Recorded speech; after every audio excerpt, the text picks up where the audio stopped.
Osimhen'in elde ettiği sızdırılmış senetler Azərbaycan Prezidentinin administrasiyasının Qərbi Azərbaycan narrativinin beynəlxalq yayımlanması necə koordinasiya və maliyyələşdirini ortaya qoyur.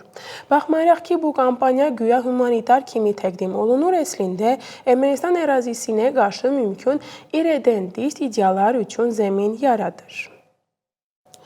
Son illərdə Azərbaycan öz ərazisinə deyil, Ermənistan Respublikasının bir hissəsinə və ya bütövlüyünə aid edilən Qərbi Azərbaycan konsepsiyası ətrafında cəmləşən kampaniyaya başlayıb.